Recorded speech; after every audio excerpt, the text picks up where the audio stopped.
San Francisco, famous for its bridges, cable cars, and the boisterous memory of its gold rush days, is famous too for a city within a city, Chinatown. San Francisco's Chinatown, the oldest in the country, the largest wholly Chinese community in the world, outside China itself.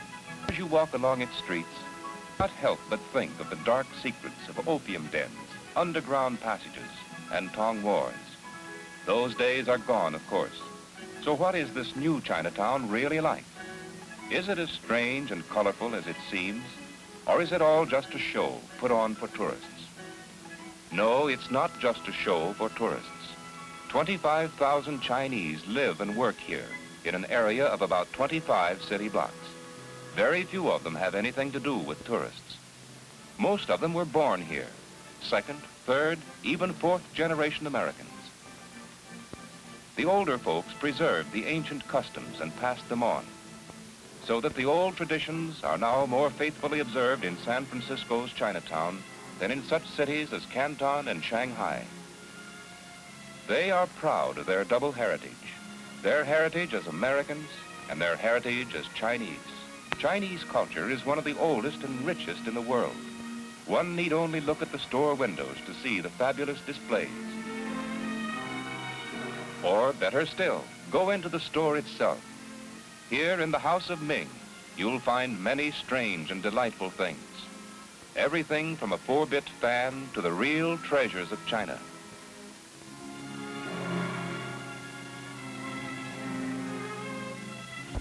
Porcelain, ivory, pearls, and jade.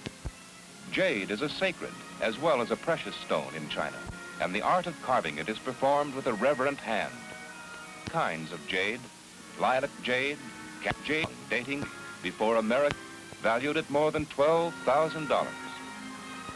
Silk. The Chinese have had more experience with any other race. Texture, weave, color, and design. For 5,000 years, their craftsmanship has been perfected. The god of success, patron god of the is not for sale. Everything must be Chinese in Chinatown. Even Uncle Sam's post office gets the orient, and the telephone building too. And the movies, of course. There are 3 theaters showing Chinese pictures, most of which are made in Hong Kong. Chinatown has its own branches of many American banks, where you will find a mixture of the East and the old and the new. Many Chinese figure up their good American dollars on a Chinese calculating machine, the ancient abacus, and don't sell this gadget short. It can beat an election, and has done so more than once. Looks like it gave him good news, too.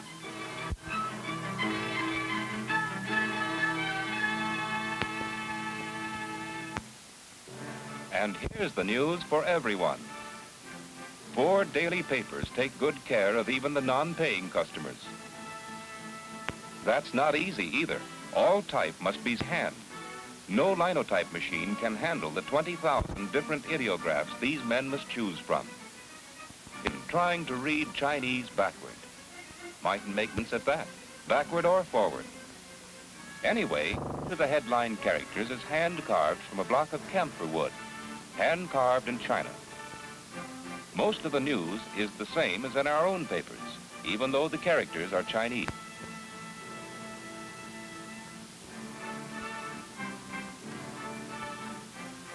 Chinatown is like that, a mixture of times and cultures, customs and traditions. The remedies that they've been using for thousands of years are still sold by their urban apothecaries. Ginseng, deer antlers, roots and bark, starfish and coral, and even dried for what ails you. And that's a fact. Many of the recent discoveries of modern science, such as penicillin,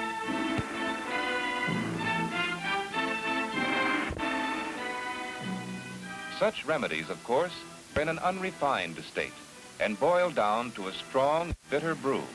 The worse it tastes, they say, the better it is for you.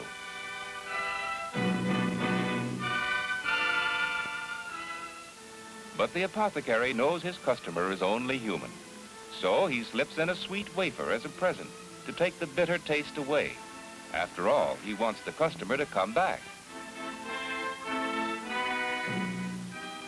However, for all their following the old ways, they believe in the new ways, too. This hospital, supported by the Chinese, is one of the best in the city. It's the same way with their groceries, too, a mixture of the old and the new. Freshly arrived squid, 90 cents a pound. Nice dried squid from... But if you don't feel like squid today, maybe you'd like some snails.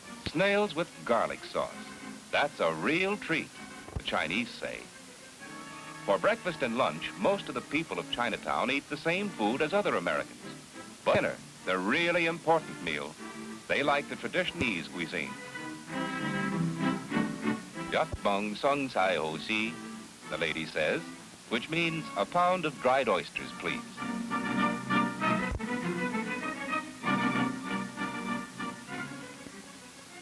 Birds' nests, shark fins, ancient preserved eggs, all sorts of things, even sauerkraut. The Chinese invented sauerkraut, you know, and it came to Europe by way of Russia and Germany in the days of Genghis Khan.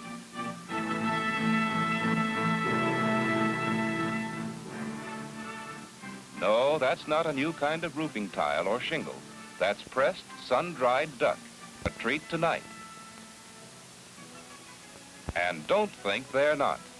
Maybe it all sounds a little strange to you, but when Chinese food is prepared by someone who knows how, it's really good to eat. Just take a look at that table. Would you pass up a meal like this?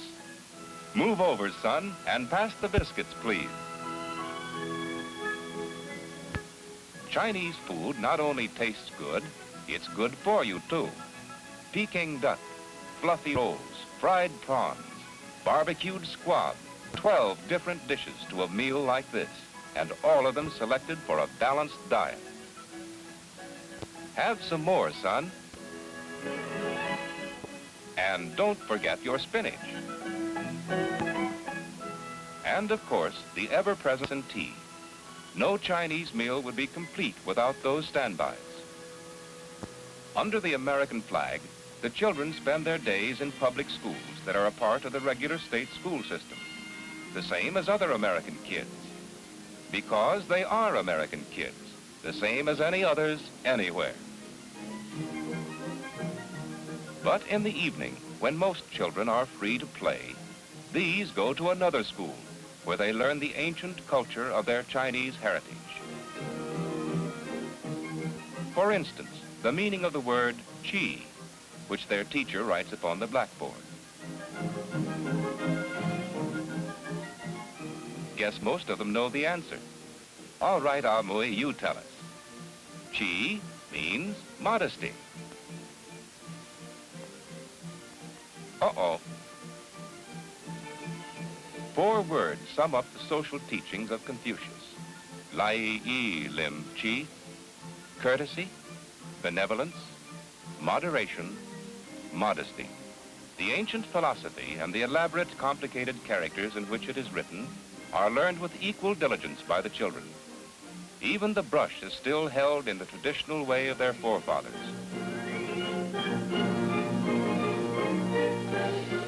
But who wants to study all the time? Not when you have all that young energy to work off. The boys like more strenuous exercise.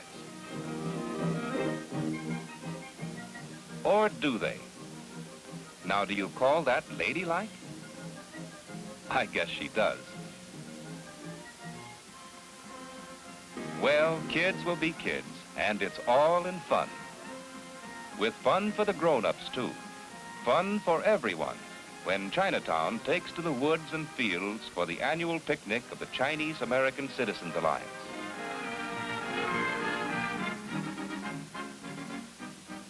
Fun for the old folks and the brand new ones, too. All have fun. How about it, Junior?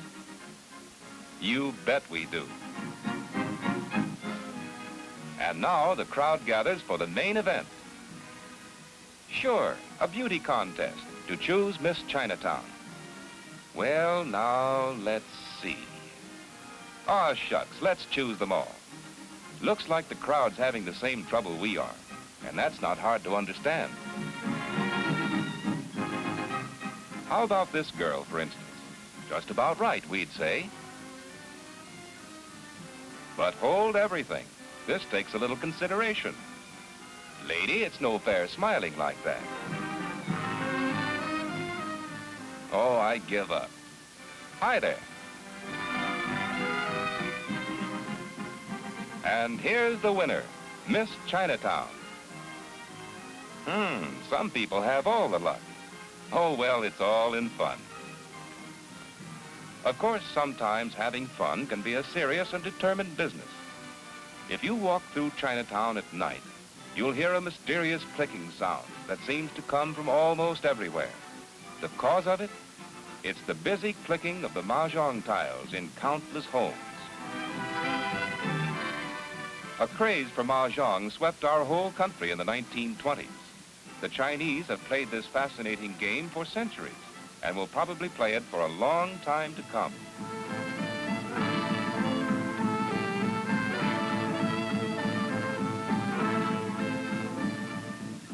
Mahjong.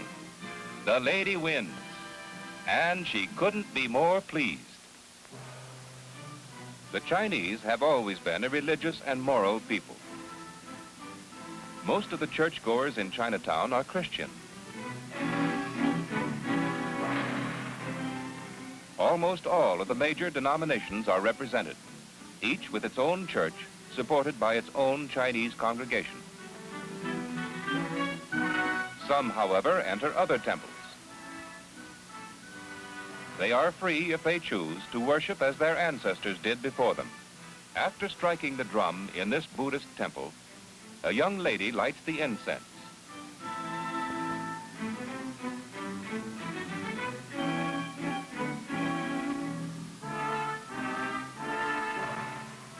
And pours the sacramental wine.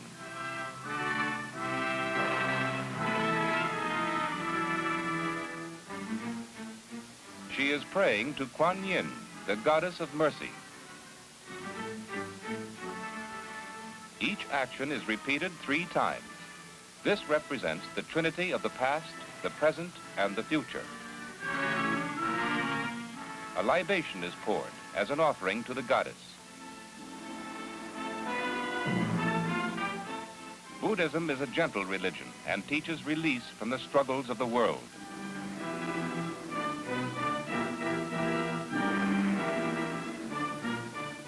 Kong Chow Temple is dedicated to the teachings of Confucius. In the quiet sanctuary of a Taoist temple, an old man follows a ritualistic version of the ancient teachings of Lao Tzu. The elaborate altar, hand-carved of tropic woods and covered with gold leaf and lacquer, is sacred to the goddess Tian Hao, the Queen of Heaven. It was brought to this country in gold rush days. Each detail, every figure and scroll is exquisitely carved and colored. The diversity and scope of the whole conception is almost beyond imagination. Years of painstaking and devoted craftsmanship went into its creation. It is one of the best examples of Oriental religious art in all of the Western world. These are the gods of wisdom and courage. And these are the guardian angels, whose special duty it is to watch over little children. The Chinese as a whole watch over themselves. To a large extent, Chinatown is self-governing, and it accomplishes this through its various associations, the most important of which is the famous 6 companies. At its meetings, all matters affecting the welfare of Chinatown are carefully considered, and the resulting recommendations carry great influence with most Chinese. The family society, or tong, bands the members of one or more families together for mutual self-help, such as taking care of the sick and destitute. In the old days, rival tongs sometimes fought miniature wars, but nowadays they work together. And speaking of work, one of the busiest workshops in modern Chinatown is the famous studio of Jane Snow Wong. Miss Wong's work in ceramics and enamels has won national attention. Here, an enamel copper bowl is removed from the kiln and placed to cool. Jane Snow Wong is recognized as one of the world's leaders in her craft. And no wonder. Her successful blending of the ancient East and modern West into objects of usefulness and beauty has proved an inspiration to her own people and a pleasure to people everywhere. For those who appreciate ancient Chinese art, there is the famous collection of Chingwah Lee at his studio and museum in Old Chinatown Lane. Mr. Lee is always happy to show his treasures to interested visitors. In his collection is this pottery camel, more than 1,000 years old, dating from the Tang dynasty. Here's a prehistoric jar that is at least 5,000 years old, and a cookie jar that children looked at hopefully 1,200 years ago. This black and white sung jar reminds us of the color and design of our own Hopi Indians. This one, with its rich coloring and its pattern of seahorses, waves, and blossoms, dates from the Ming dynasty. And here's one that's worth its weight in gold. These black hawthorn jars are extremely rare. This blue hawthorn dates from the Kangxi period and is symbolic in design, with its ascending and descending blossoms.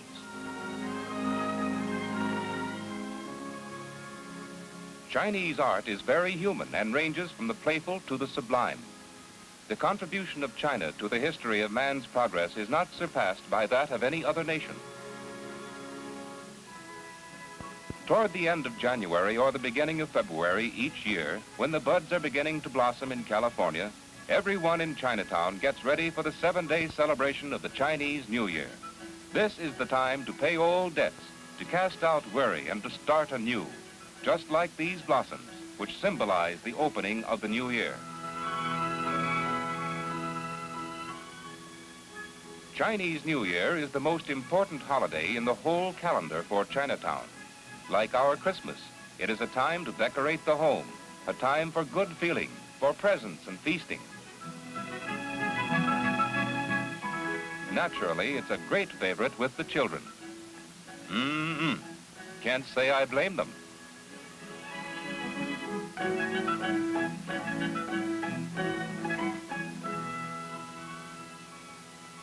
Wait a minute, what's this? He's giving his to her, hers to him. Well, anyway, it's an old Chinese custom, too. And here's another one. Lettuce and money hung upon the doorpost. And firecrackers.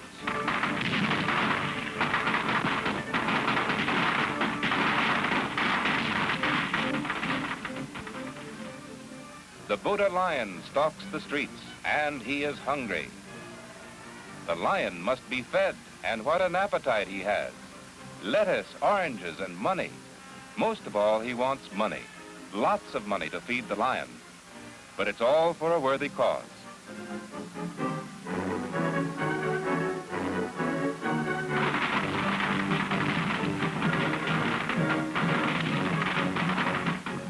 The lion must dance to the firecrackers, and for my money, he'd better earn his feed. And I guess he does. Yes, sir, that Buddha lion puts on quite a show.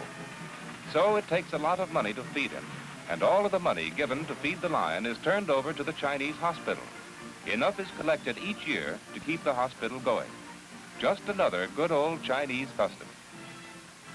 The celebration of the New Year continues day and night, in the homes, on the streets, and of course, in Chinatown's many places of entertainment.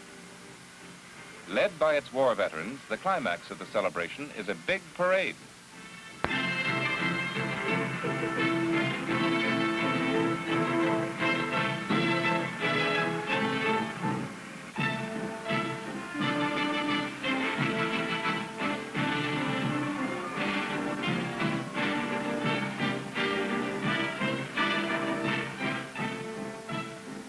A feature of the parade is the famous Chinese drum corps of St. Mary's Chapel.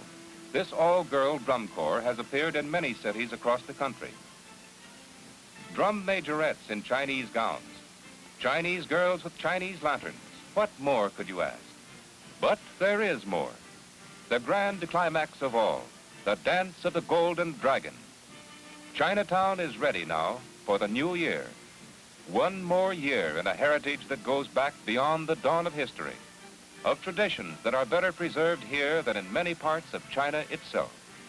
And San Francisco is glad that this is so, for Chinatown imparts a special color and flavor of its own to the colorful city by the Golden Gate.